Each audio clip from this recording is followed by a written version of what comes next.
أستاذ داود، الديانة الإيزيدية قديمة جدا، حبذا لو تخبرنا عن تاريخ ظهورها. اوكي. آه، الديانة اليزيدية طبعا من الديانات الآرية التي نشأت قبل آلاف السنين في مناطق زاكروس وكردستان الحالية وما المناطق المحيطة به. طبعا كانت الديانة ديانة في البداية طبعا كانت هناك مجاميع يعني من الحضارات القديمة كالسومرية. السومرية طبعا ثم بدأت من بعد أن انهيار السومرية حدثت المثرائية. المثرائية أيضا كانت امتداد كامل للحضارة السومرية. فذلك لا يعني أن المثرائية هي فقط للامتداد للحضارة السومرية، بل الحضارات الأخرى أيضا كبقايا من الحضارات الأخرى باقت المثرائية. المثرائية هي موضوع بأنه الإنسان يعتمد على الطبيعة، على قوة الطبيعة. من قوة الطبيعة تتكون من النور والنار والماء والتراب. طبعا تجسد هذه المواد بكون الطبيعة، تنشيء الطبيعة من ما يتكونه من إنسان وحيوان ونبات، بالإضافة إلى موارد الموجودة داخل الطبيعة. فالإنسان كان يعتمد على عقله في تكوين الدين بما يلائم ظروفه. طبعا في البداية كانت هناك تعدد الآلهة. كانت الإلهات متعددة، مثلا مجموعة إله الخير ومجموعة إله الشر. إله الخير مثلا كإله المطر، إله الشمس، يعني كإلهات تعطي القوة للبشرية وتعطي الخير للبشرية. بالإضافة إلى ذلك كانت بالمقابل هناك قوات أو آلهات تعطي بعض الأضرار للبشرية، مثلا البرق، الفيضانات، وإلى ذلك الآلام، الأوجاع، ما اسمه. هناك يعني إلهات غير. بعد ذلك تمكن الإنسان من خلال عقله ومن خلال طبيعته وتعايشه مع الظروف الذي يعيشها في داخل الطبيعة الخلابة، استطاع أن يدرك بأن هناك إله واحد، وهو الإله الذي خلق الإنسان، خدا، يعني الذي خلق نفسه. ثم قال الخدا الذي أزدى، يعني أزدايم، يعني الذي خلقني، أزدام يعني أنا خلقني. إذن فهو هذا الإله. بطبيعة الحال المجتمعات الآرية لحد الآن لا تؤمن كنظرية، لا تؤمن بالإلهات السماوية أو بالإله السماوي أو الدين السماوي عذرا. يعني هناك عدة الساميين يعتقدون بوجود الأديان السماوية، بينما الآريين لحد الآن لم يخرج صالح أو ما يسمونه بنبي، بالرغم أنه في الآرية كالديانات الآرية من السومرية والميدية جميعها لا تؤمن بالدين السماوي، بينما الساميين جميعهم يؤمنون بالدين السماوي، اليهودية، المسيحية، الإسلام، هؤلاء الأديان التي نبتت من الساميين. بينما الآريين يعتقدون بهناك إصلاحيين. زرادشت يقول أنا صالح، يقول أوستا ما مستا، أنا المعلم المصلح. في الإزدياتي أيضا لدينا مصلحين، ليس لدينا أنبياء، ليس لدينا كتب منزلة من الله سبحانه وتعالى، لكن لدينا العقل نفكر به ونعتقد بوجود الله، ومن خلال هذا الله نستمد، من خلال الصالحين نستمد منهم القوانين بما تلائم الحياة الطبيعية في هذا الأرض. إذن فالمثرائية كانت هي مجموعة بشرية تؤمن بالله سبحانه وتعالى، ويقول من خلال نوره نستمد قوتنا. والعلاقة التي تربط بين الإله والبشرية كانت هي نور الله، نور الشمس. ثم تفرعت بعد ذلك إلى الإزدياتي. الإزدياتي طبعا كما قال قبل هذه الحلقة ضيفك أيضا أستاذ لقمان بأن الجميع كانوا إزداتي الإزدي سلطان إزدي بخوبات شاه هزار إكناف خدانا في مظهر خدايا. الإزدياتي كانت هي المنبع الأول للجميع، ثم تفرق منها الزرادشتية وأكد عليه رئيس الزرادشتيين أيضا، ثم اليارسان. يعني اليارسان ولحد هذه اللحظة عادات وتقاليد وطقوس اليارسانية والإيزيدية متشابهة، أستطيع أن أقول لك 90%.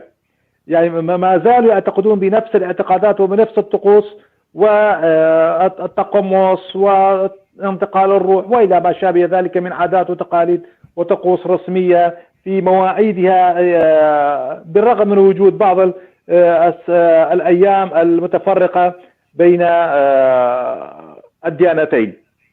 ثم هناك أيضا ظهر المانيين، ولكن الجميع كانوا في مسألة واحدة، بأنه ليس لدينا إله ينزل إلينا نبي أو كتاب منزل، وإنما نعتقد من نفسنا بأنه هذا الإله هو إله الخير، بينما الإنسان في تكوينه يتكون من خير وشر. الإنسان نفسه، أنا باستطاعتي في هذا اللسان أن أتكلم بلغة عذبة وبكلمات معذبة يعني لذيذة حلوا على ما قلت العراقيين، بينما في نفس اللسان أستطيع أن أنطق كلمات غير لائقة غير أدبية أيضا.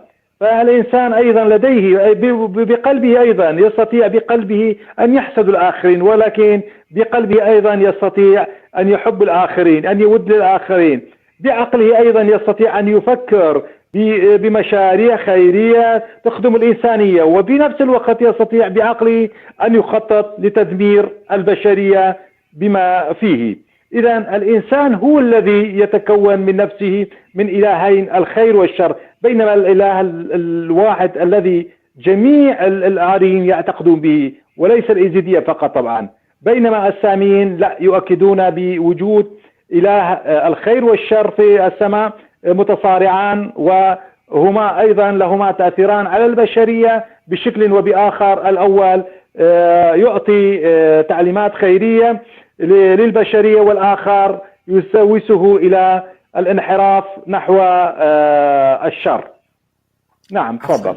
عفوا أستاذ داود، أنت الآن قلت أن الساميين يؤمنون بإلهين في السماء، هكذا نعم. قلت نعم، يقولون إله واحد، لكن مع ذلك هناك إله شر.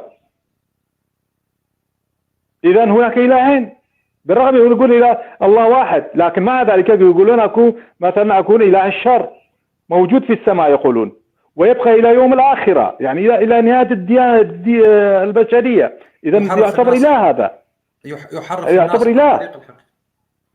يعتبر إله ما دام باقي مع الله سبحانه وتعالى، ويعطي تساويس وإلى انحرافات إلى البشرية، بمعنى هو يعتبر إله، بالرغم يقول جميع الأديان يقولون إله واحد، لكن مع ذلك هناك إله آخر. أيضا في الزرادشتي للأسف في بداية الزرادشتي أيضا كان هناك تعليمات بوجود إلهين، أهرمزدا وأهريمان. الأول أهرمزدا هو إله الخير، بينما أهريمان هو الإله الشر. لكن بعدما نظروا ما بعد زرادشت أيضا رأوا المصلحين في هذه الديانة بأنه لا يجوز أن نقول ذلك بإله الشر، ولا يجوز في الديانات القديمة الآرية المتواجدة في المنطقة بتواجد الإلهين الخير والشر. بدأوا يقولون بأنه الإله أهرمزدا هو المسيطر لكي لا يخرج أهرمان من البشرية، وكذلك مهم الزرادشتيين أيضا حاليا يتحولون شيئا فشيئا إلى الأديانات اليارسانية والإيزيدية في بعض اعترافاتهم وفي بعض أقاويلهم أيضا. فكما قلت الآريين في هذه المنطقة، لكن مع ذلك نقول حقيقة الأديان السامية استطاعت أن تأتي إلى مناطق الآريين، وتحول أفكارهم من الإله الخير فقط إلى وجود إله خير بالإضافة إلى وجود إله الشر بجانبه. والآن نستطيع نقول أن أكثرية الآريين المتواجدين في كردستان وفي المنطقة وفي بلاد فارس وغير مناطق أيضا يؤمنون بهذه، لأن الأديان السامية قد جاءت إلى هذه المنطقة بشكل وبآخر، واستطاعوا أن يؤمنوا باعتقاداتهم القاطنين في هذه المنطقة. عامر صديقي، سؤالك موجود وأنا سأسأله للأستاذ داود. أستاذ داود، أنت قلت بداية السومرية، يعني الديانات السومرية، فيما بعدها المثرائية، فيما بعدها الإيزيدية. هذا كان سؤالي بخصوص تاريخ ظهور الإيزيدية. نعم، بعد المثرائية. نعم بعد المثرائية الإيزيدية، لكن من خلال المثرائية تفرعت إلى الأديان. مثلا تحول من الإيزياتي إلى إيزياتي ويارسان، ثم من الإيزياتي أيضا ذهب المصلح زرادشت، فهو ليس نبي. الزرادشتيين لا يقولون النبي، لأنه في الآري لا يوجد نبي، عند الآريين لا يوجد نبي، وإنما عند الساميين هناك عند الساميين هناك أنبياء، عند الساميين هناك أنبياء، لكن عند الآريين لا يوجد نبي. هناك مصلحين خاصين، احنا نسميه خاص، مصلحين للمجتمع، يتنبؤون بما هو أحسن للمجتمع، يغيرون الحياة من وإلى. ليس لديهم كتاب منزل ويعتقدون به اعتقاد كلي ولا يجوز تغييره. بينما في المجتمعات الآرية السومرية ومن بعدها أتت المثرائية، والمثرائية قلت لك انشق منها مثلا الإيزياتي، يعني بقت على بقائها، وأن ذهب منها اليارسانيين. لا أعلم لماذا، بالرغم أنهم لم يغيروا من طقوسهم وعاداتهم وتقاليدهم. ثم ذهب قبل 1750 سنة قبل الميلاد، ذهب زرادشت كمصلح وقال بأن لديه بعض التعاليم الخاصة لمجتمعي وللمناطق المحيطة بمنطقة وانا. نحن نعتقد بأن زرادشت كان من مناطق القريبة من منطقة وانا، قد ولد هناك، ومن أيضا كما قال رئيس الزرادشتيين أستاذ لقمان بأن زرادشت كان من عشيرة موغ، وأكد بأن زرادشت والزرادشتيين أيضا كانوا إيزيديين، ثم انتقل إلى الزرادشتية. فنؤكد بأن ما بعد المثرائية الإيزيدية واليارسانية، ثم من اليارسانية أيضا تحولوا مجموعة أخرى إلى العلوية نتيجة تأثير الشيعة عليهم، ثم أخذوا الطقوس، بعض الطقوس الشيعية، المذهب الجعفري نسميهم، المذهب الجعفري بالاعتقاد بالعلي كهو ولي الله سبحانه وتعالى، لكن ما زالوا على اعتقاداتهم، أي 80% نستطيع نقول أنهم ما زالوا على طقوسهم المثرائية القديمة الإيزياتية القديمة، ولكن لديهم بعض الطقوس من الجعفريين متأثرين به. لدينا الخورشيديين الخور، ولكن هؤلاء لم يبقوا حاليا. ثم من الإيزياتي أيضا الدرزية أيضا كانوا إلى وقت قريب كانوا من الإيزيديين، وكما قال رئيسهم وليد جنبلاط قال أنا من بيت شيخ مانت هو ابن شيخ فخر الدين، في فخر الدين هو بن إيزين أمير شقيق شمس الدين وسجادين وناصر الدين. يعني إلى وقت قريب قد تكون هناك عوائل أخرى كانوا يؤمنون باعتقاد أخرى كعلوية، لكن الأكثرية منهم كانوا يزيدين، ونتيجة تواجدهم في الجبال ونتيجة ظروف معينة أيضا تمسكوا ببعض عادات معينة، ولكن لديهم أيضا بعض العادات والتقاليد القديمة قد تمسكوا بها ولحد الآن. فهذه العادات القديمة يشتركون مع الإيزيدية بطقوسهم لحد الآن. إذن الدرزية تفرعت عن الإيزيدية بلا شك، هذا ما يقولون هم، أيضا تمام. يعني على لسانهم. جميل جميل. أعزائي المشاهدين، بالنسبة لي عندما أستضيف الضيف، وخاصة عندما كما أقول لكم عندما يكون من المصدر، أنا لا أتناقش مع الضيف، أنا أسأله كي يخبرنا، كي نستفيد منه، كي نعرف كل شيء عن ديانتهم. طبعا ديانتهم محل احترام وتقدير بالنسبة لي، وأيضا المعلقين يكتبون هذا الأمر. أستاذ داود، ماذا تعني كلمة إيزيدية؟ هل هي من الأزداهية؟ إزدي سلطان إيزي بخطة شايم هزارو إيك ناف خدانا نابي مزن هر خدايا أو دزان دي بحري چند كشكول آغا دي بستي چند كبرنا أوي هوا كربوك آدم ليكر صافا. إذن من خلال النص الديني لدينا نصوص دينية. أنا لا أستطيع أن أعرف عندما أتحدث عن التاريخ فالتاريخ شيء، وعندما أتحدث عن الدين في ضمن النصوص الدينية أتحدث. إزدي هو الله قلنا، إزدي اسم من أسماء الله. إز يأتي من شقة الذي أز دايم، أز من أنا، أنا أزدام الذي خلقني. إزداتي إزي إزداتي إزدي إزي خدي إزدي أنا وغيري من مجتمع الإزدي. إزداتي هي الديانة الإزدية،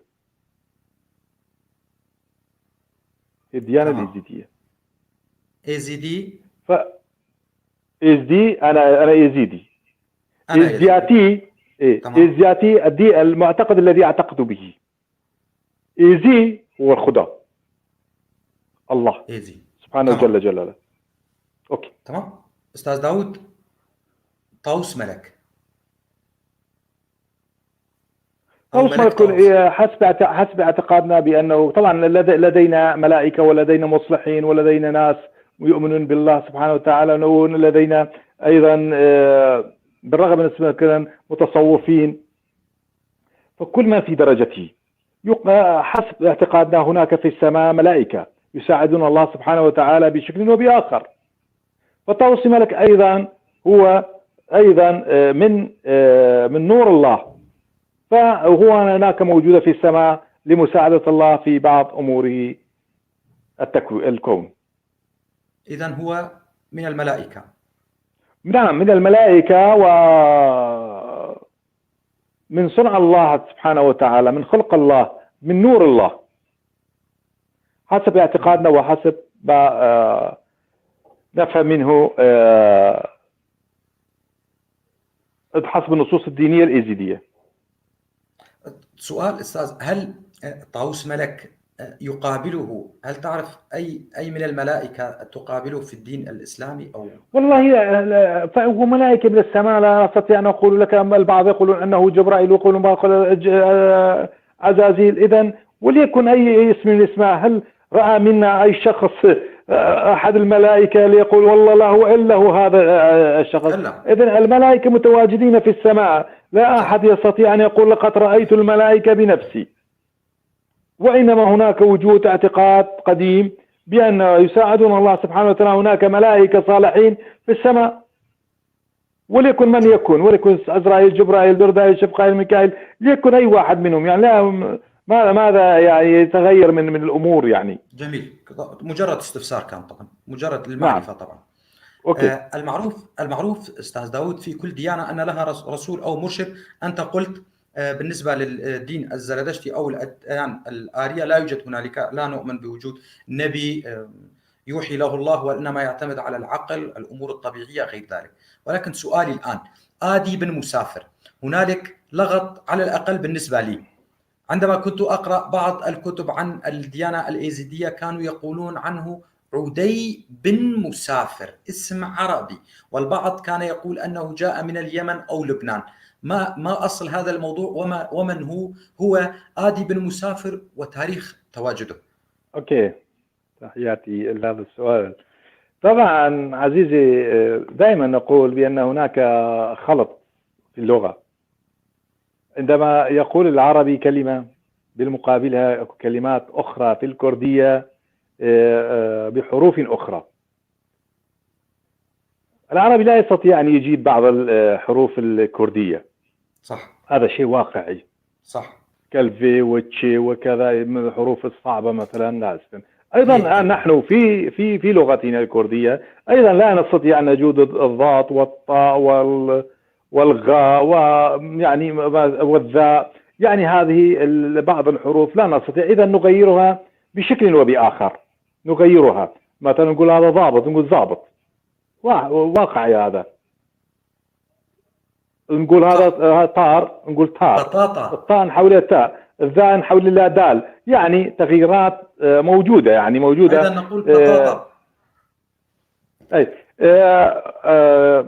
مسافر عندما رحل نتيجة القحط، وهذه مدونة في المخطوطات الكلدانية حينها، وقد دونتها في كتابي الإزيدية في المخطوطات الكلدانية القديمة. عندما رحل نتيجة القحط التي أصيبت بها المنطقة من منطقة إلى منطقة أخرى، ولحد وصوله إلى منطقة بيت الفار في بعلبك. إذن أكيد قد وجد المرابع الخضراء للرعي، فمكث هناك، مكث في هذه المنطقة لفترة. ولد هناك آدي، طفل، لدى عندي طفل. فالإنسان دائما في كل اعتقاده أنه أفضل شيء أنه وطنه، هذا يعتقد الإنسان دائما. يعني لدينا الكثير من أبناء سوريا والعراق وكردستان في دول أوروبية أو في الدول الغربية، في أستراليا، أمريكا، كندا، عندما يتحدثون فيما بينهم يتحدثون عن المنطقة. حدث اليوم الشيء الفلاني في المنطقة، منطقة اليوم كذا وكذا، يتحدثون عن أخبار المنطقة بشكل تفصيلي، ولا يتحدثون إلا قليلا عن المنطقة. مثلا الأكراد الموجودين حاليا في برلين لنقول على سبيل المثال، عندما يتحدث فيما بينهم يقول اليوم الكردستان كذا صار وكذا صار وكذا، استقبل فلان كذا وكم، لكن لا يقولون بأنه اليوم قرأت في الجريدة الحي الفلاني أو المنطقة الفلانية في برلين حدثت كذا وكذا، إلا ما يتعلق بأمورهم الخاصة.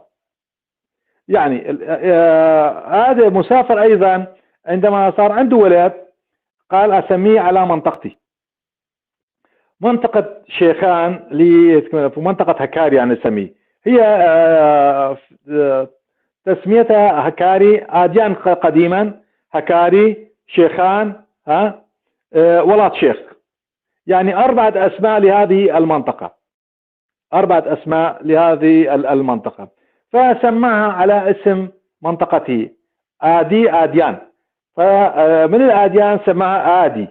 لكن ويبدو أن على الأخوة العرب صعب التلفظ آدي، فسماه عدي أو سماه عادي، من عادي أيضا سماه عدي، فمن عادي قال عادي، آدي قالوا عادي، من عادي تحول، ثم تحولوا إلى قالوا يابا عندنا أسماء عدي فسموه عدي أيضا، لكن هو اسمه آدي، احنا نسميه شيخ آدي.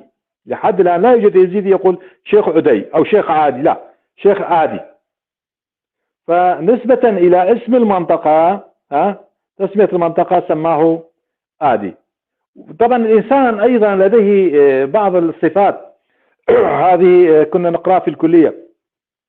الإنسان دائما مثلا بنية اسمها وردة، لا دائما تقول اسمي وردة، تحب الورود. وطفل اسمه أسد، ليث، دائما يشوف نفسه هو ليث وكذا وثابر وكذا، يقول أنا ليث أنا. فتأثير الاسم على الإنسان، يعني الاسم له تأثير مباشر على الاسم. فعندما رأى نفسه أنه إنسان مجتهد ويستطيع أن يقود المجتمع في سن 40 واسمه آدي، دائما يقول أنا آدي ابن منطقة آديان، أنا آدياني، وما زال الإزيديين يقول أنا بيت الآدي يعني من هذه المنطقة الآدية. فقال لوالدي لابد أن أرحل إلى تلك المنطقة وأنتم ابقوا هنا، لكن أنا أستطيع. فجلب معه أيضا ابن شقيقه المتوفي أبو البركات، جلب معه وهو صغير السن، فأتى إلى المنطقة وقاد المنطقة كمصلح للديانة الإيزيدية. إذا والد آدي سافر إلى لبنان نتيجة القحط. نعم. والد آدي ولد في لبنان. الأصدقاء نعم، في أيضا لبنان. المتابعون يكتبون نعم، ويسألون. ولد في قرية بيت الفار ببعلبك. آدي ولد في قرية بيت الفار في بعلبك. ولكن آدي بالنسبة إلى آديان أين تقع بالضبط؟ هذه منطقة هكاري، احنا نسميه منطقة شيخان، وهذه المنطقة أيضا كانت إمارة كبيرة. منطقة الهكارية معروفة لدى الكرد ولدى العرب أيضا معروفة الهكارية. نعم. تاريخ تواجد آدي، الشيخ آدي أو المرشد آدي. شيخ آدي عليه السلام طبعا وفاته كان في 557 للهجرة. 557 للهجرة. تقريبا 1070 سنة يعني نقول. عفوا. فالشيخ آدي اسمه كان عمره 90 سنة عند وفاته. نسميه كراس جوارتن، احنا لا نسميه وفاة، لأن الصالحين لا نسميه وفاة، نقول هذا كان إنسان مصلح. نقول كراس جوارتن أي انتقال الروح من وإلى. مسألة تناسخ الأرواح أو تقمص. نعم، مسألة تناسخ، نقول انتقل روحي إلى السماء، إلى جهة أخرى، انتقال الروح يعني. ولا نقول أنه توفى، معنى توفى معنى انتهى كل شيء، لا نقول ذلك للمصلحين الخاصين. أوكي. فعمره كان 90 سنة في 557 للهجرة. طبعا كان عمره 40 سنة عندما جاء إلى لالش. طبعا قصة طويلة مجيئه، كيف جاء إلى المنطقة كانت ضمن الدولة الأموية، وكان صراع بين الدولة العباسية المسيطرة على العراق وبغداد عاصمتها. الدولة العباسية، الأمويين كانوا في صراع مستمر مع الدولة العباسية. فعندما جاء أدرك بخطورة تواجده، فعندما جاء في البداية جاء إلى جبل سنجار، وبقى يومين على هناك عين ماء في راخاية، ثم توجه إلى الموصل، ومن موصل رحب به المتصوفين هناك. سابقا كان هناك متصوفين من كافة الأديان، لا فرق بين إيزيدي ومسيحي وإيزي مسلم، ولكن المتصوفة جميعهم يؤمنون بالله سبحانه وتعالى ولديهم اعتقاد خاص عن الديانات. فاستقبلوه كبار المتصوفين فقال لهم بأنه يود أن يسكنوا في لالش، ولكن وهو بعيد عن الصراعات السياسية أو الصراعات بين الدولة الأموية والعباسية. إذن وقال وسأذهب إلى الخليفة العباسي المتواجد في بغداد، وذهب إليه وأخذ منه إجازة بعدم التدخل في شؤونه أو عدم المساس به من قبل الجهات المعنية، وحصل على إجازة. ثم من بغداد جاء مرة أخرى إلى لالش، وعندما جاء استقبله جمهور كبير من كافة الأطياف، المسلمين والإيزيدية والمسيحيين، حسب ما ذكر في المخطوطات الكلدانية بأنه كان نسبة المسيحيين أكثر من الإيزيدية، لأنه كان إنسان مصلح، فالجميع سيستفادون منه في نصائحه للعالم وللبشرية طبعا أجمع. جميل. تفضل. طبعا ربما هذا السؤال سيصبح مكررا عندما أقول لك ما هي العلاقة بين المثرائية والإيزيدية. أنت ذكرت سابقا بأن الإيزيدية هي فرع، الإيزيدية واليارسانية فرع. هي امتداد وليس فرع. امتداد. نعم. تمام. الآن نأتي على سؤال آخر، وهو معتقدات الإيزيديين. حبذا لو تتكلم عنهم. موضوع الإيمان، الخالق، هل هنالك إله الشر، إله الخير؟ أعتقد أنا أخي من خلال حديثي أنا قد جبت على الكثير من هذه الأسئلة. لدينا إيمان بالإله الواحد ولدي عندما تبحث في النصوص الدينية الإيزيدية لا تجد كلمة شر، وكلمة واحدة من ضمن النصوص الدينية جماعة. لدينا الاعتقاد بأن الإنسان لابد أن يكون نظيفا من كل شيء. أم دجين باقجيش إيمانية، باقجي النظافة من الإيمان. النظافة ليس بس نظافة الجسم، لا نحن لا نعتقد.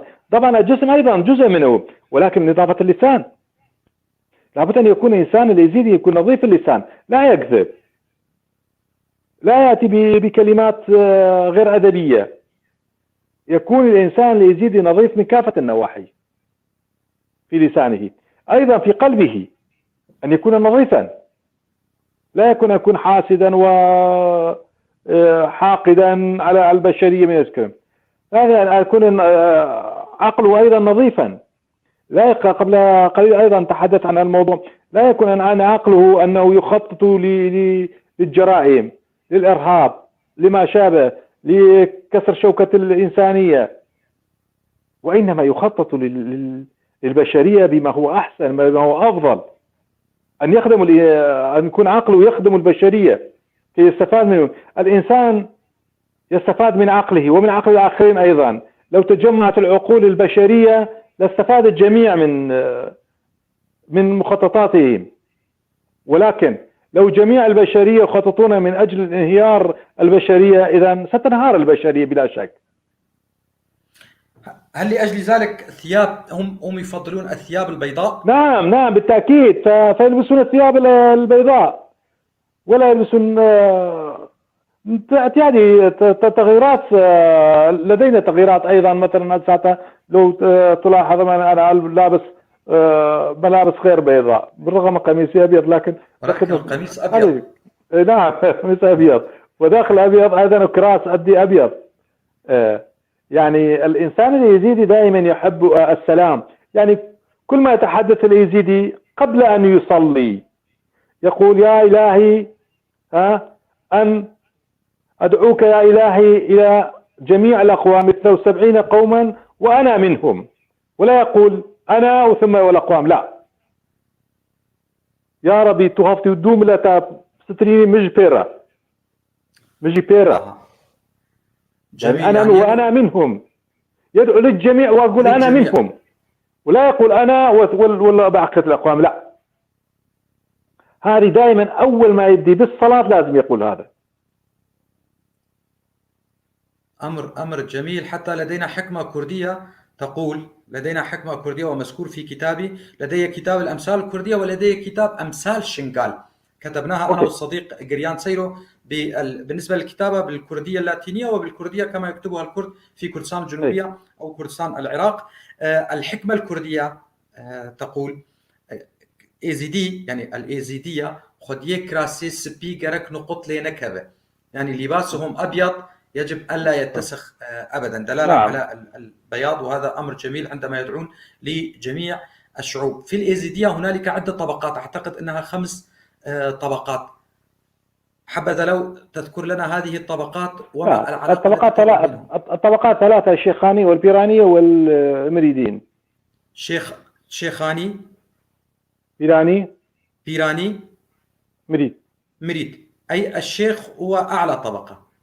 لا، ليست هناك طبقات المفاضلة بين الطبقات، لا، هناك طبقات متساوية، الجميع متساويين، وليس هناك طبقات فوق. بمعنى الطبقة ليس لدينا ما يسميه بطبقات، أي هناك طبقة فوق طبقة، ولكن هناك نستطيع أن نقول 3 أجزاء، يعني لأنه الطبقات متساويين فيما بينهم، وليس كما في بقية. هناك مثلا الهندوسية لديهم الطبقات العليا، البقية الطبقات شبه تقديس يقدسونهم. في الإيزيدية لا يوجد هذا الشيء، لا. وإنما هناك 3 طبقات: طبقة الشيوخ والبيرانية والمراداء أو المريدين، يعني نفس الشيء. طبيعة العلاقة بين هذه الطبقات أستاذ داود؟ الجميع اعتقادات، الجميع يعتقدون فيما بينهم بوجود، وطقوسهم متساوية، كل شيء عددي متساوي. مجرد أن هناك ما في عهد شيخ حسن، في عهد شيخ حسن حدث في القرن الثالث عشر، حدثت بعض الإشكاليات، فقال لا تتزوجوا فيما بينهم، وما زال هناك البيران يتزوجون فيما بينهم والشيوخ يتزوجون فيما بينهم، وأيضا لدينا المريدين أيضا يتزوجون فيما بينهم، ولكن الجميع متساوين في الأعياد والمناسبات والطقوس والتعبد والتعميد وكذا الحاج وإلى كل ما ذلك. لا يوجد فرق بين إيزيدي وإيزيدي بأي شكل من الأشكال. جميل جدا، جميل جدا. أخبر المشاهدين أن هنالك بعض التعليقات الكتابة غير واضحة، تكون ملتصقة بعضها بعض. عندما أنتهي من أسئلتي سوف أعود لتعليقاتكم إن سمح الأستاذ داود، سأقرأها على عجالة إن أراد الجواب عليها. طبعا أنت تحدثت عن الزواج، لم يعد هنالك داعي كي أتحدث عنه، كان ضمن نعم. سؤالي. كم عيد للإيزيدية وما تسمية هذه الأعياد؟ طبعا لدينا أعياد كثيرة حقيقة، يعني لأننا نمتد جذور عميقة في التاريخ. يعني لو ترى الأعياد الموجودة في اليزيدية، لكن هناك أعياد نسميه ججنة مازن، الأعياد الرسمية، يعني رسمية 100%. مثلا لدينا رأس السنة،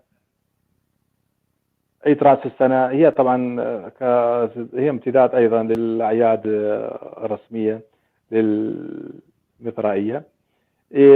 لدينا أيضا قبل فترة كان عندنا الصوم لدى الإيزيديين فرض 3 أيام، وبقية الأيام تزيد من خيرك، يعني للاسم تزيد من قوة العلاقة بينك وبين إلهك رب العالمين إذا تريد أن تكون. ولكن الفرض 3 أيام فقط، كان يوم 15 16 17 ويوم 18 كان عيد، يعني 3 أيام، ثم تفطر في اليوم الرابع. لدينا عيد الجماعة في المعبد، لدينا بعض الأعياد مثلا في المعبد فقط، لا عند الإيزيدية البقية في القرى والمناطق الأخرى لا. معبد مثلا لدينا عيد الجمام 7 أيام، ولدينا عيد نهاية 40 الصيف و40 الشتاء. لكن في الشتاء كما تعلم أنه طقس بارد جدا، لا يتم أداء الطقوس هناك، في مجرد بسيطة في كم ساعات. ولكن في نهاية المربعينية الصيفية هناك طقوس لمدة 3 أيام. 40 الشتاء، هل لها علاقة بكلمة لدينا حكمة كردية عن خضر إلياس في الشتاء؟ هل لدينا أيضا لدينا خضر إلياس، وقلت لك أنا ولدينا العديد، لدينا شفايالدا أيضا لدينا كما اليارسانيين، يعني كتن شفايالدا عندنا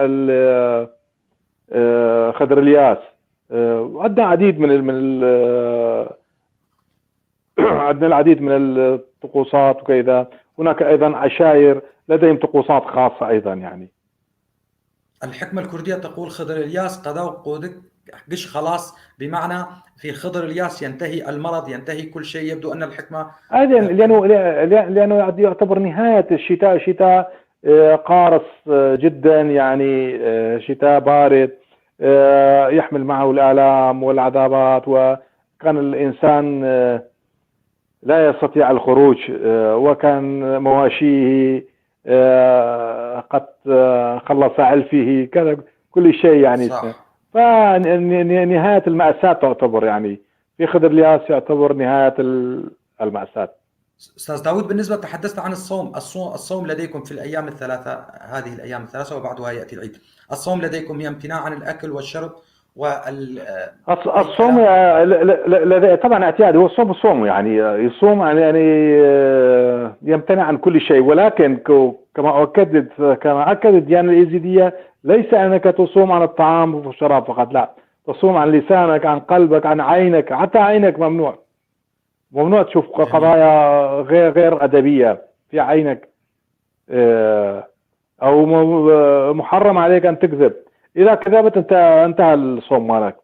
في قلبك أيضا لابد أن تكون حنين على الفقراء، على المحتاجين.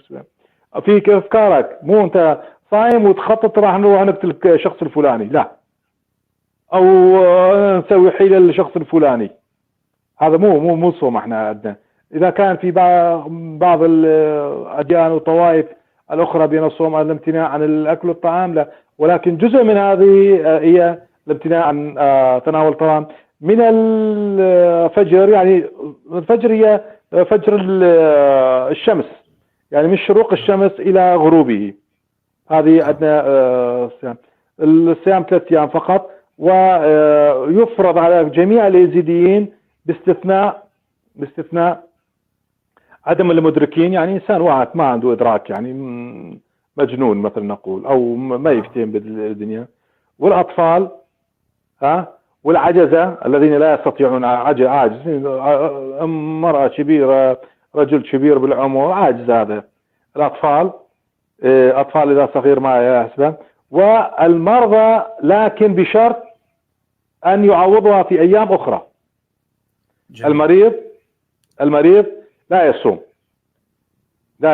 لكن جميل. بشرط أن يعوضها في خلال السنة، أن يعوضها بأيام أخرى، أن يصوم بدلا عنها.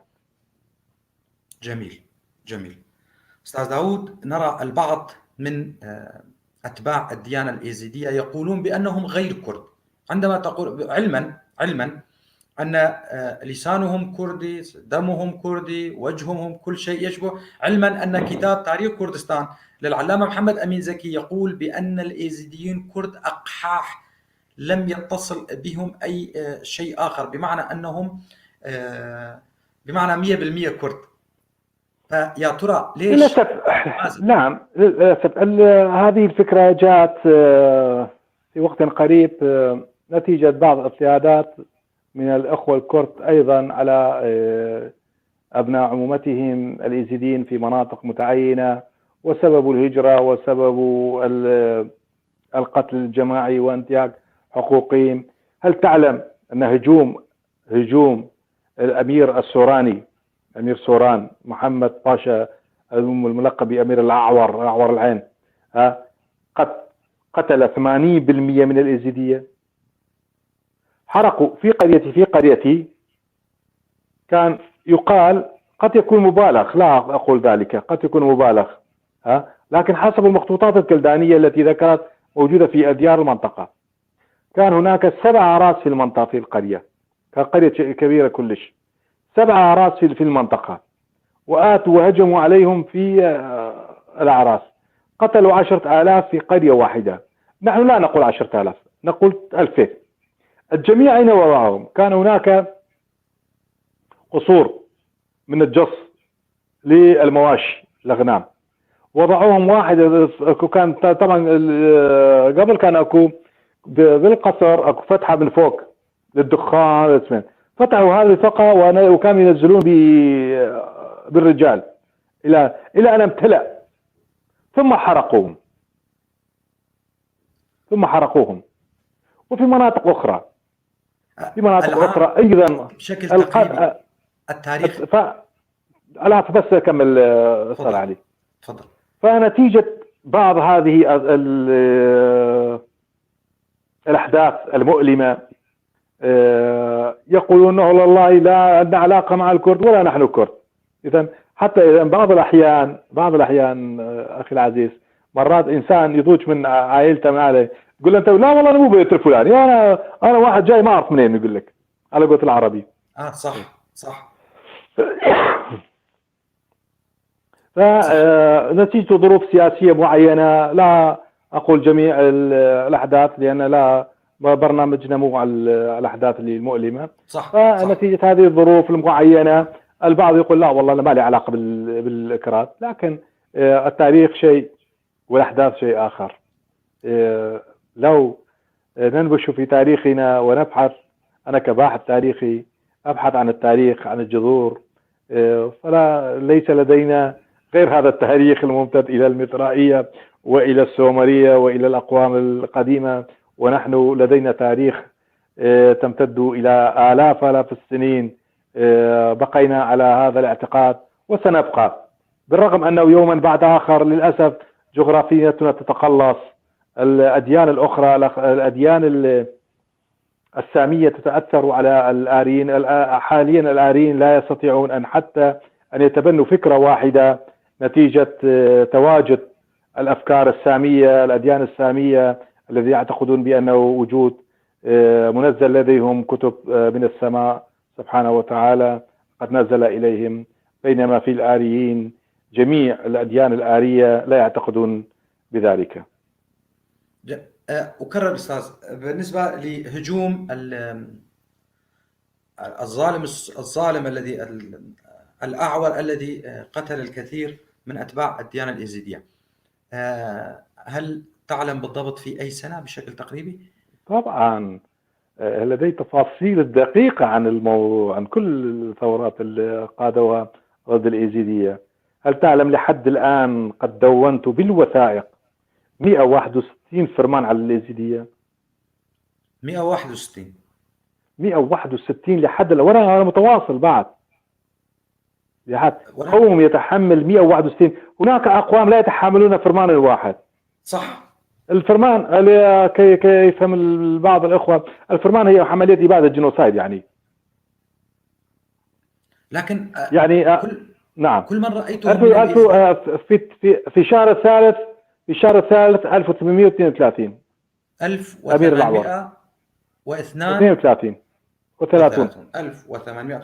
إذن الأستاذ داود مراد ختاري، الباحث في التاريخ الكردي وتاريخ الديانة الإيزيدية، يقول بالحرف أن الإيزيديين هم كرد، ولكن نتيجة ظلم إخوتهم الكرد الآخرين من أديان أخرى قاموا بقتلهم على مراحل زمنية معينة.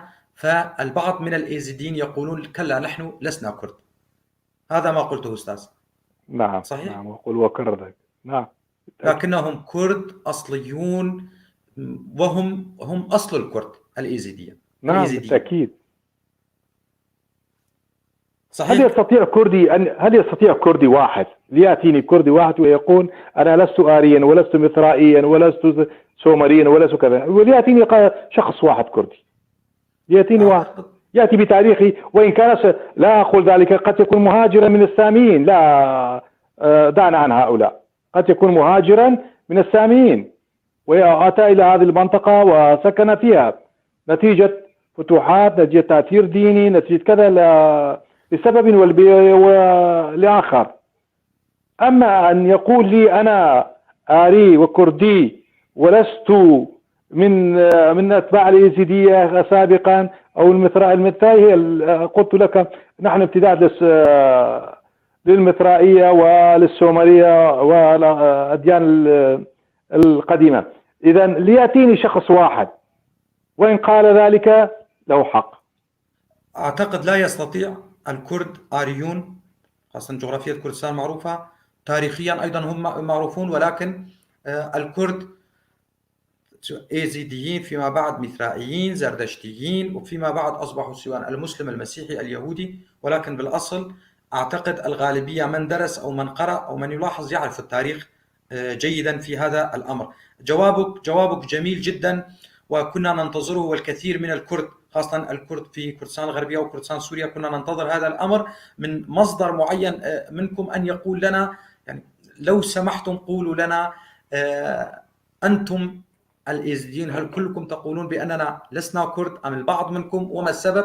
وأنت تفضلت بشكل تفصيلي وجميل عن هذا الموضوع. الآن آتي إلى دستور إقليم كردستان العراق، هل يعطي للديانة الإيزيدية الحرية في ممارسة عقيدتها والإيزيدية؟ بلا شك هذا دستور نحن جزء من كردستان وجزء من العراق أيضا، يعني ما زلنا في الدولة العراقية. صح. وأيضا لدينا إيزيديين في سوريا وفي أرمينيا وفي تركيا وفي بقاعات أخرى. حاليا في ألمانيا حوالي 4 مليون يزيدي في دولة ألمانيا، يعني في فرنسا، في كندا، في كافة بقاع العالم حاليا يتواجدون الإيزيدية. في روسيا هناك حسب ما يقال بأنه حسب ما ذكر لي الأخ مسؤول مركز دراسات موسكو قال لدينا 150 ألف في روسيا. نعم. إذا لدينا أراهم هنا اليزيدية أيضا في ألمانيا. قد توزعوا. لديكم في ألمانيا أيضا أعداد هائلة، ربع مليون حوالي. صح. بالإضافة إلى أتباع الديانة الإيزيدية من كردستان العراق، وهنالك من كردستان الشمالية، كردستان تركيا، وهنالك من روسيا أيضا. نعم. أعرفهم. الآن نأتي إلى لالش. لالش، حبذا لو تتحدث عن لالش تاريخيا ومكانته الدينية. حسب النصوص الدينية يقول بأن الأرض لم تتجمد بشكل صحيح كما نراها الآن، فنزلت لالش كخمرة لتجميد لالش. كانت حسب النصوص الدينية كانت في البداية شبه زي بقية، يعني كان زي شلون تخليه على ايدك تترجح الاسم. فعندما نزل إليه لالش لقدسيته كخميرة، خميرة الأرض. نحن نعتقد بأنها خميرة الأرض، ومن خلال لالش تجمد الأرض بشكل ما هو عليه على طبيعته الحالية. إذن هو المكان المقدس لدى الإيزيديين. لدى الإيزيدية حج واحد فقط لا غيره، يمكن أن يحج إليه ويتعمد فيه أيضا. تعمد أدنى موركرن. الإنسان اليزيدي أول ما يصل إلى المعبد لابد أن يتعمد بماء البيضاء، كان يسبي. تمام. كان يسبي عن العين البيضاء. ويذهب إلى الحاج إلى المزارات ويزور الصالحين. إذن هو المركز الرئيسي لعبادة الإيزيديين في العالم بأسره، وليس للإيزيديين في العراق لوحدهم، لا، وإنما للإيزيديين أينما كانوا، وباستطاعتهم زيارة المعبد في أي وقت يشاء. الإيزيدي في أي وقت يشاء يستطيع أن يزور المعبد، وفي أي ساعة من الأوقات. يعني ليس وقتا محددا للتعميد أو للحاج، لا، ليس لدينا وقتا. هناك كما أسلفت بأنه هناك العديد من الأعياد في تقام في معبد لالش من مراسم وطقوس، ولكن ليس معنى ذلك إن لم تأتي إلى المعبد من خلال الأعياد أنك لا تستطيع أن تأتي إلى الحج، كما في بقية الأديان. مثلا الإسلام لديهم وقت محدد للحج، صح. نحن ليس لدينا وقت محدد للحج، وإنما باستطاعتك أن تحج إلى معبدك في أي يوم وفي أي وقت تشاء. أستاذ، حبذا لو تشرح لنا أكثر عن لالش. أنت قلت هي كانت كالخميرة التي وضعت نزلت إلى الأرض. نعم. لأجل ألا تتجمد أو تعود لطبيعتها أو شيء كذلك. هل هي كانت يعني عبارة عن حجر أو أمر آخر، أو فيما بعد تم إنشاء المعبد؟ لا أستطيع، لأنه هي حسب يقع كدعاء، يعني كدعاء نزل من خلاله، من خلال العين الموجود كذا، أو نزل في عين. يعني مسألة ليس على طبيعته نقول أنه حجر نزل من السماء، لا ليس من حجر، وإنما كان بقوة ربانية كلا وضع كخميرة. كيف تشكل الأرض بأي صيغة كان لا نستطيع أن حاليا أن نؤكد بكيف تشكل الأرض، ولكن يقال بأن كانت زئبقية، ولكن عندما نزل هذا الجزء منه إلى داخل الأرض فكخميرة للأرض فتجمدت. جميل. هي الآن لالش عبارة عن معبد، أليس كذلك كما نراه في الصور والفيديوهات؟ نعم معبد. نعم. هنالك نبع موجود هناك. أنت قلت لا، منابع عديدة، لكن منبعين مقدسين لدينا، زمزم وكانياسبي. كانياسبي معروفة، كانياسبي بمعنى النبع الأبيض. أما زمزم هذا الاسم أيضا موجود في مكة. هل هنالك موضوع التشابه؟ الزمزم كلمة كردية ليست عربية كما يعتقد البعض. زمزم عندما تضع رجلك على الأرض ينبعث منها الماء، يعني زمزمة. كلمة كردية ليست عربية، كلمة كردية. مثل كلمة دين، كلمة أي. كردية، دين دين دين، ليس شيئا وإبراهيم دين. خليل أيضا يقال إبراهيم خليل أيضا كان كردي، لا أستطيع أن أؤكده لأنه البعض يقولون لا هو كان سامي، وليكن كرديا أو غير كرديا، وكان يقال يتحدث كان اللغة الكردية أيضا. إن لم يكن كرديا أيضا كان يتحدث باللغة الكردية أيضا. فعندما ذهب إلى الكعبة قال زم يعني هناك ماء هنا، زمزم هنا، زمزمت. جميل جميل جميل. مصحف فرش، مصحف فرش. أنا عندما كنت صغيرا قرأت نصا صغيرا في كتاب. الكتابة أعجبتني جدا، كانت باللغة الكردية اللهجة الكرمانجية، هكذا قرأتها. مصحف فرش، حبذا لو تخبرنا بأي لغة هي مكتوبة هذا الكتاب؟ مصحف فرش مجموعة نصوص دينية أخي علي، هي مجموعة نصوص دينية ما زال علماء الدين ينقلون إلينا من ذاك الفترة إلى هذا يومنا هذا على صدور مشكور لهم، والآن بدأنا نوثق على الكتب وعلى الأوراق لكي نستطيع الحفاظ عليه. هذا الكتاب لدينا أكثرها، لا نقول كلها، لا لدينا أكثرها، هي نصوص دينية مدونة باللغة الكردية. نصوص دينية مدونة باللغة الكردية، مصحف رش. نعم باللغة الكردية. دعنا عن بعض المفردات من اللغات الأخرى، دعنا عن الناس من قد كل إنسان عندما يكتب لابد أن يتأثر بمحيطه، بثقافة محيطه، صح. بكتابات محيطه، بما صح. يقرأ من محيطه.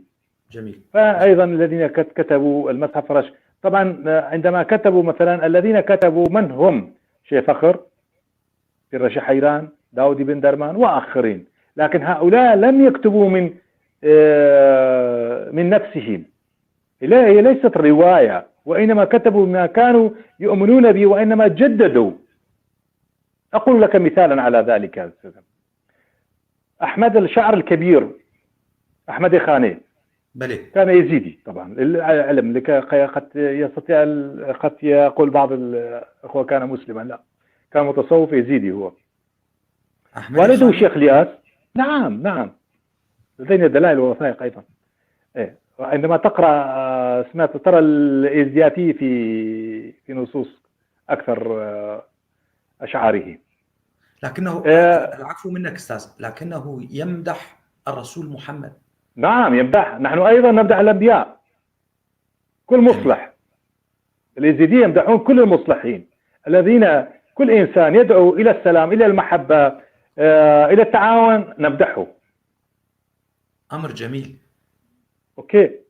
أحمد خاني أيضا استلم قصة أو سمع قصة مميزين من والدي شيخ الياس كتابة ونطقا، أي فدونها بشكل آخر، بشكل شعري أفضل ما هي كانت عليه في التراث اليزيدي. فعندما رأوا الناس كان ملذذا على ألسنتهم، واشتهر به أحمد خاني. لولا موزين وقصة التراث الموجود عندنا لدى كشعب كردي، كشعب إيزيدي، لولا لما اشتهر أحمد خاني بهذه السرعة الفائقة. صحيح.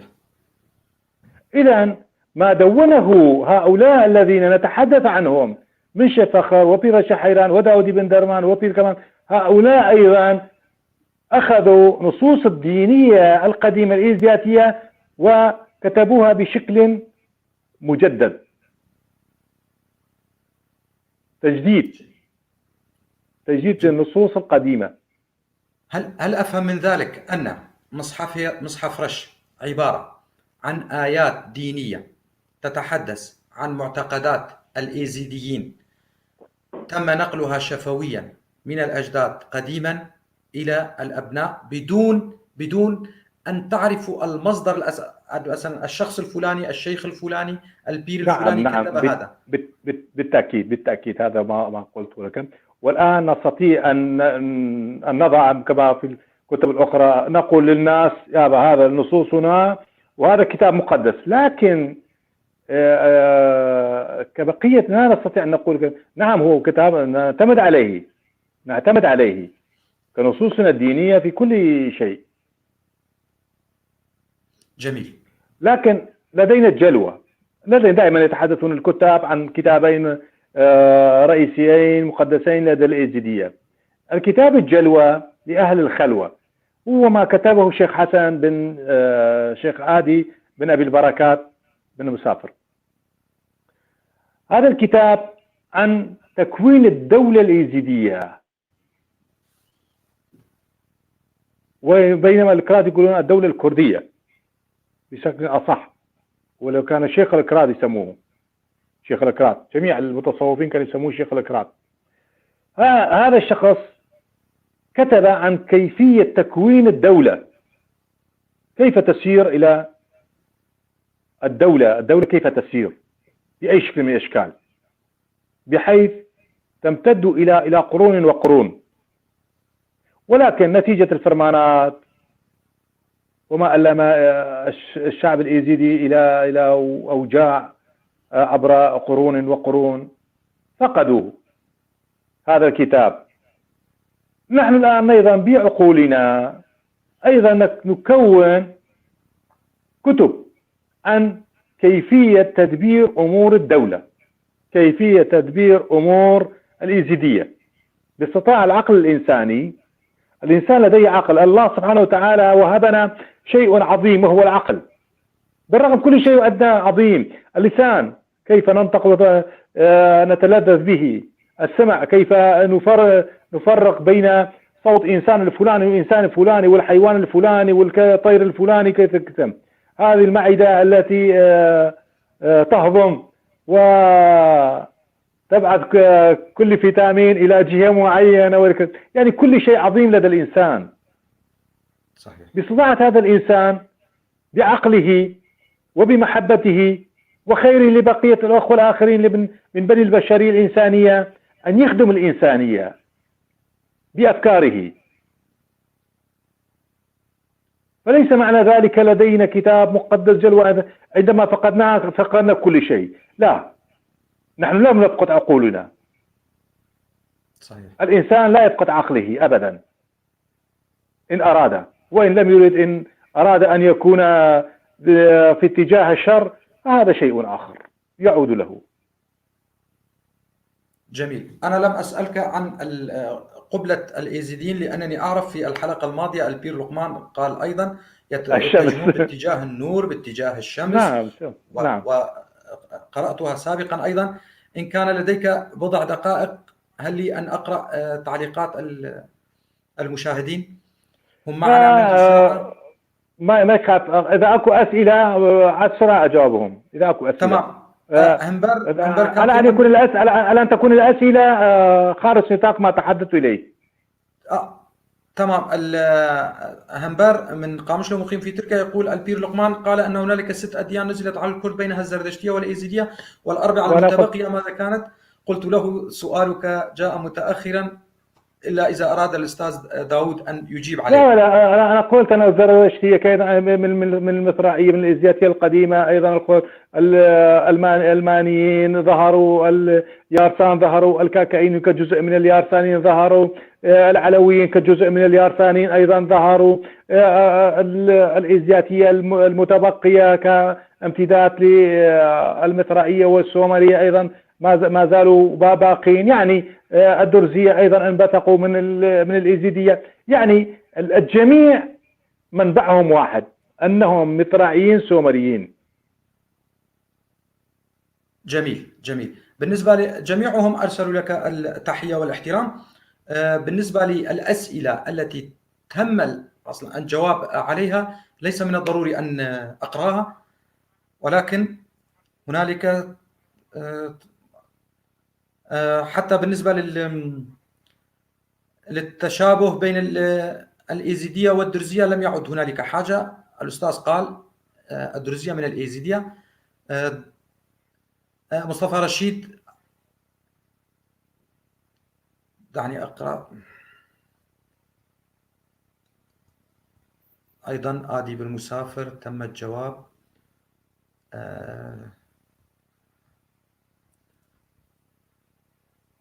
أتباع الديانة اليارسانية هل جميعهم من الكرد أم هناك من القوميات الأخرى؟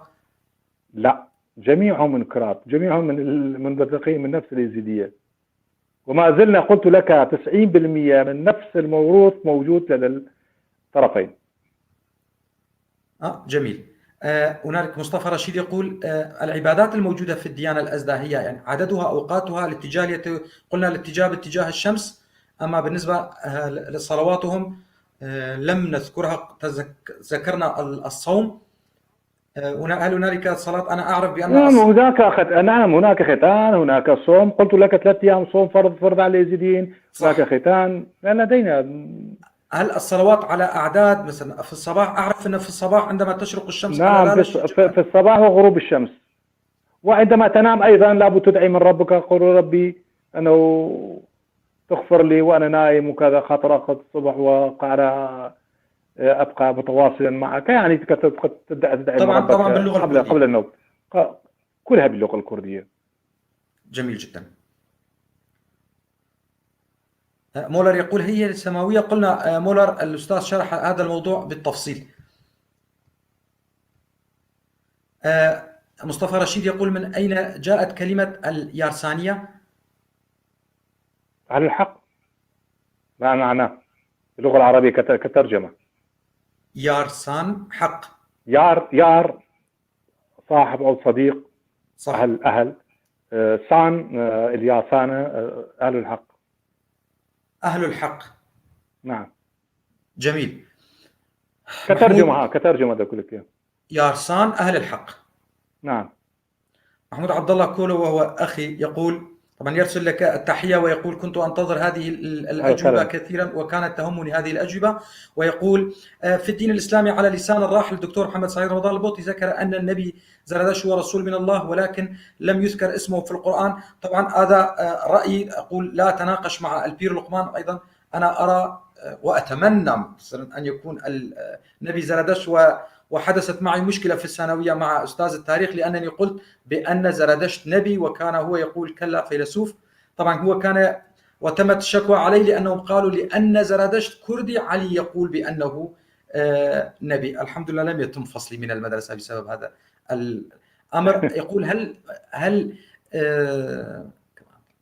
العلوية أيضا، أنت قلت العلوية أيضا هم من الإيزيدية.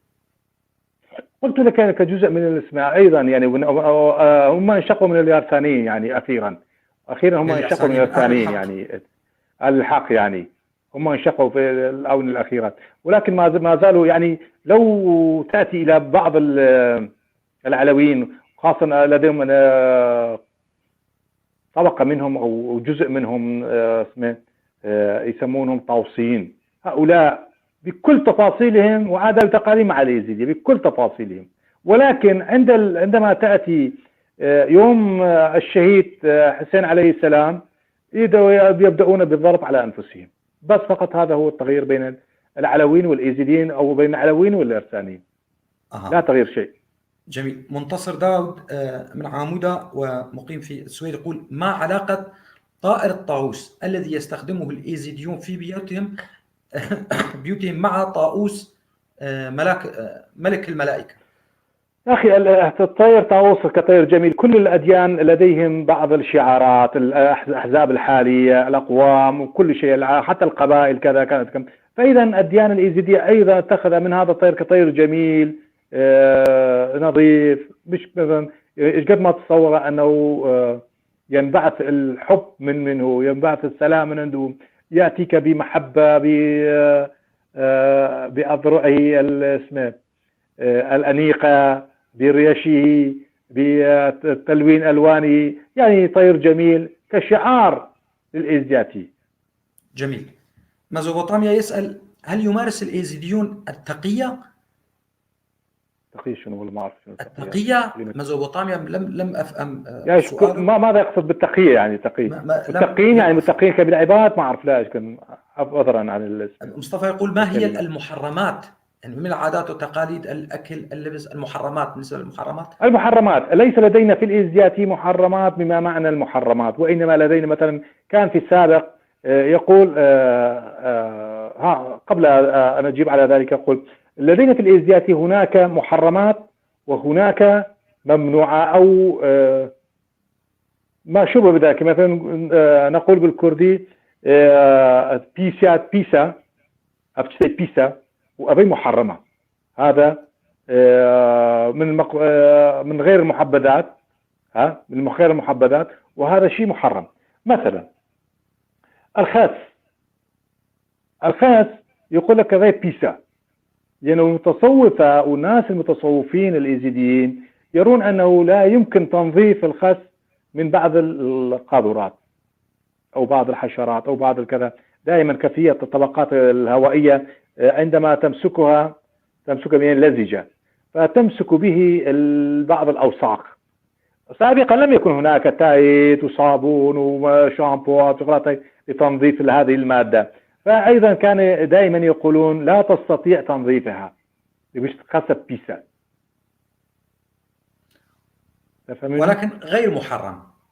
لا دينيا ليس محرم، ليس لدينا نص ديني يحرم ذلك. لكن هنا قلت لك أسفا لحم خنزير يقول بما أنه بقية الأقوام، لا أسألت كثيرا يعني عن لحم الخنزير، يقول بما أن بقية الأقوام يقولون أن الخنزير محرم، فلا بد هناك شيء من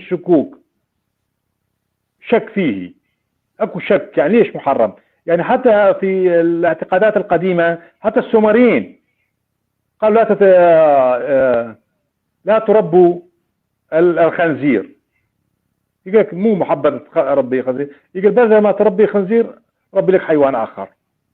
شنو اللي اسمه لحد الآن بقية بقية الأقوام أيضا قرأت عن بقية الأقوام الأخرى والأديان الأخرى، لحد الآن لم نصل إلى نتيجة حتمية يؤكد بأن للسبب الفلاني قد حرم لحم الخنزير، من مسيحيين، من يزيدية، من يهود، من أقوام قديمة أيضا هناك في بقية الأقوام السابقة أيضا البوذي مثلا، هناك بعض الاعتقادات بأن لا تقتربوا إلى لحم الخنزير، لا ترعى الخنزير، إذا لكن الجميع لحد الآن لم يتوصلوا، حتى الصحيين لم يتوصلوا إلى نقطة معينة يؤكدون بأن للسبب الفلاني قد حرم لحم الخنزير.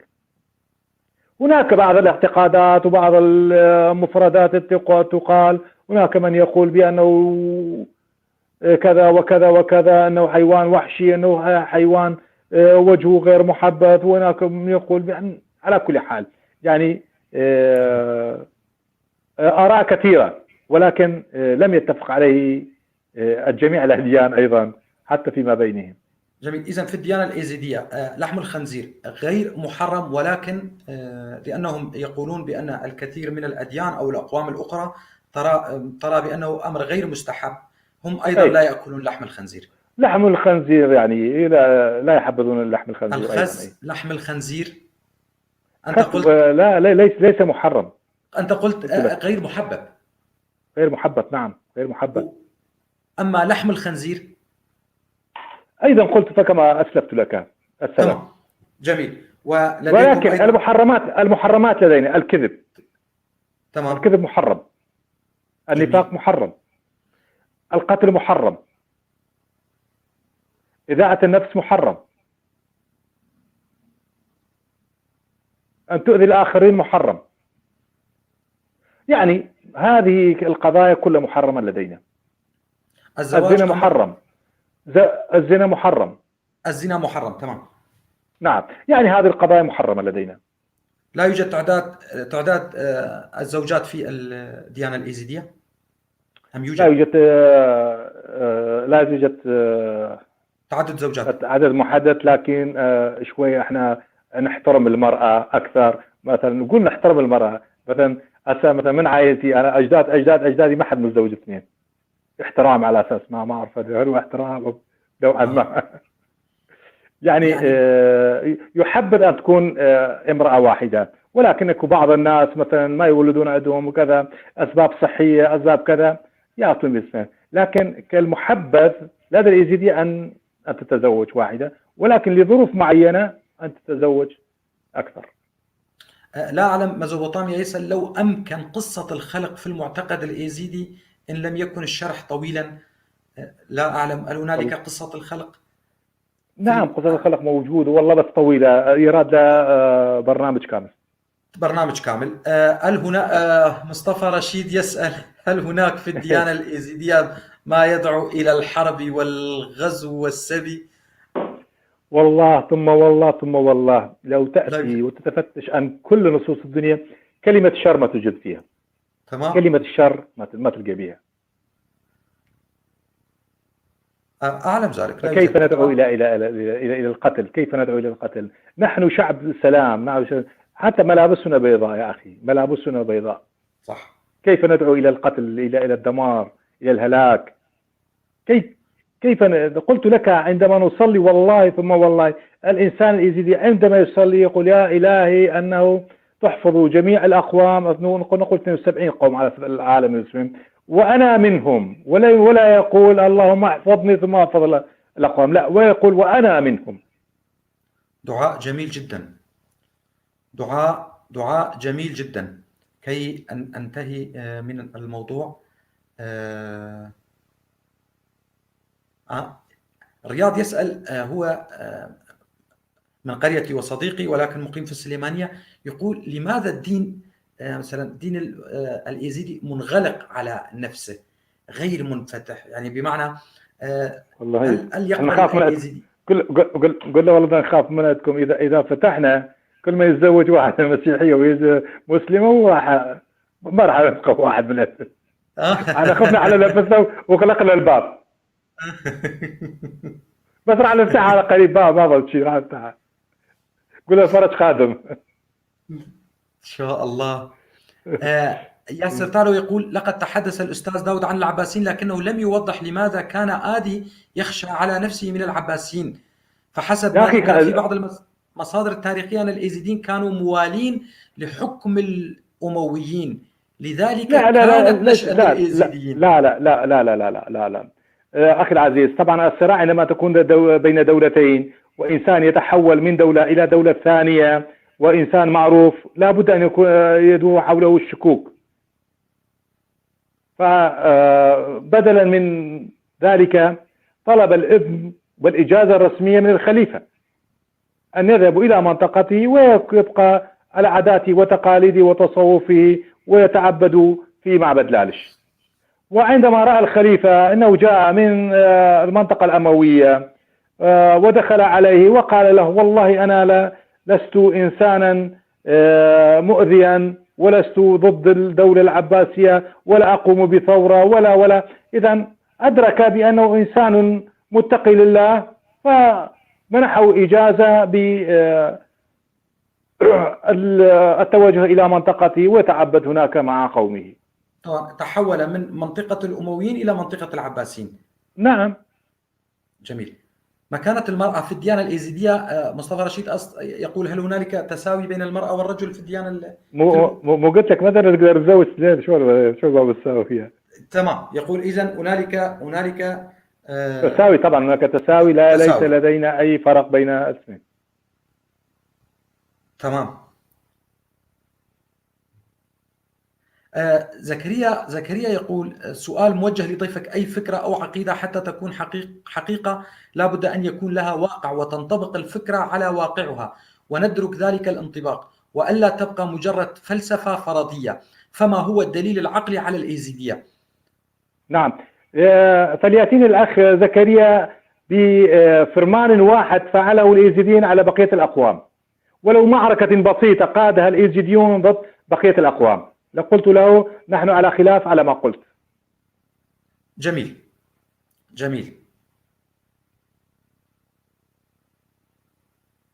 والله لا أعلم. رياض يسأل: ما هي الحكمة من الكريباتي؟ من أين أتى هذا الطقس؟ كريب، طبعا هناك بقية الأقوام عندما تود صداقة آخر، كريب الدم يعني صديق الدم، يعني يبقى صديقك للدم، يعني حتى إذا طار عليك دم تبقى أخوة، تدافع عنه وهو يدافع عنك. طبعا نحن لدينا أيضا هذا الموضوع. نعم. في مسألة الختان. نعم، مسألة الختان نقول كريب ورياض كريبي أيضا للعلم. رياض من قرية يمكن إذا يبقى معك إلى العمر، ويقف معك على ما قلت العربيين بالزينة والشينة. وأنا وهو معا بالزينة والشينة، وإن شاء الله ما في شينة لآخر العمر، بس اللي بالزينة. لا، ظروف الحياة قد تتغير، يعني ظروف الحياة تتغير. بعض الناس قد تحدث لهم بعض المشاكل، يعني لابد أن الطرف الآخر أن يقف معه في المآسي طبعا. وأيضا في المناسبات الجميلة أيضا. طبعا نقول عن الحلوة والمرة، أما مسألة طبعا شينا نحن تصير عندنا معنى ثاني، مثلا يروحوا يسرقوا يعملوا شغلة. لا تقول، لا أقول المعاصي ليس ما قصدنا السرقة وإيذاء الآخرين، لا. ويقول كمان أجمل تحية الجميع، الغالبية كاتبين مثلا بيبعثوا لك أنا تقريبا خلصت. بس ميزوبوطامي يقول حوادث القتل القليلة بسبب الزواج، هل أساسها ديني أم عشائري؟ كيف؟ لا لم أفهم حقيقة من سؤالي. أعتقد هو كاتب بالضبط حوادث القتل القليلة بسبب الزواج، أي بسبب الزواج من ديانة أخرى. يزيدي سواء لا أعتقد أنه هناك. طبعا التطور الموجود في الحاصل مثلا هناك الجميع يدرون التحويل، خاصة في الدول الأوروبية يتحول بعض الفتيات أو الفتاة يتحولون من معتقد إلى معتقد آخر. ليس معنى ذلك أن تقتلوا هؤلاء، لا نقتل. لو كنا نقتل قتلنا الإكراد كلهم موجود، ما حد بقى اسمه، يعني كلهم تحولوا. جميل. أعتقد ميزوبوطاميا صوت الأستاذ واضح ونسمعه الآن. طبعا حوالي ساعتين إلا 20 دقيقة. أنا أشكر الأستاذ داود، طبعا أترك له المجال كي يقول كلمته الأخيرة. لديك الوقت الكافي كي تقول كلمتك. تحياتي لجميع المشاهدين والمستمعين. أتمنى أن أكون قد نقلت لكم حقيقة الديانة الإيزيدية، وهذا ما قلته. لست خبيرا أيضا في الديانة الإيزيدية، ولكن نتيجة كتاباتي وتعمقي في الديانة الإيزيدية منذ صغري، وأنا الآن أحمل معي 50 مؤلفات عن أكثر عن الديانة الإيزيدية، والبعض منها عن تاريخ كردستان. أتمنى أني قد وفقت في الإجابة على أسئلة الأستاذ علي كولو، وشكرا لهذه الاستضافة، وأتمنى لكم جميعا محبتي وسلامي، وأن تكونوا بعيدين عن هذا الوباء الخطير الذي يفتك بالإنسانية. تحية لكم مرة أخرى. محمود أيضا يقول لو نسمع كم حلقة ثانية من الأستاذ كلنا راح نرجع على ديننا القديم وأدياننا القديمة. تحياتي لكم جميعا. بدنا حلقة ثانية، ولكن أخي محمود الموضوع مصطفى رشيد يقول تتمنى تكرار هكذا حوارات لإزالة التشويه والغبن، وأنا مصطفى حنان، وأنا هذه غايتي. أي إنسان يود الاتصال بي لدي أي سؤال، فلدي حوالي 105 طلاب ماجستير ودكتوراه عن الإيزيدياتية في الجامعات العالمية، ليسوا يزيدين، بعض منهم يزيدين، ولكن البقية أيضا هم من يهود، من بوذيين، من مسلمين، من مسيحيين، يعني في جميع الجامعات العالمية تود أن تدرك ما هي الإيزيدياتية، كيف لهذا القوم البسيط حافظوا على أنفسهم ومعتقداتهم بالرغم من الفرمانات المتواصلة عليهم، وهم باقين إلى يومنا هذا ويدافعون عن عقيدتهم وعن أرضهم ولغتهم وترابهم. إذن جميع البشرية يودون معرفة هذه الديانة، وخاصة عندما حدثت لنا الفرمان الأخير جينوسايد آب 2014 نتيجة ظلم الدولة الإسلامية أو ما يسمون بداعش على الإيزيدية في سنجار. تحية نعم لكم. لك. تحية لكم ولمشاهديك أخي علي. طبعا التحية لك ولكل أتباع الديانة الإيزيدية، الديانة التوحيدية، الديانة المسالمة وأتباعها المسالمون الذين لا يعتدون على أحد ويدعون بالخير لبقية الشعوب ومن ثم لأنفسهم. أشكر جزيل الشكر للأستاذ داود مراد الختاري الذي أعطى كل الأجوبة وجاوب على كل أسئلتنا بكل شفافية، وخاصة فيما يتعلق بموضوع الكرد أو الأيزيديين هم الكرد الأصلاء، حقيقة الدين الأيزيدي، حقيقة النور، حقيقة الإله الواحد. أشكره جزيل الشكر، ونتمنى أن نلتقي في حوارات أو أسئلة أخرى. دمت بخير أستاذ مراد ختاري، داود مراد ختاري. أشكرك جزيل الشكر وأشكر كل المتابعين، وتصبحون على خير. تحياتي.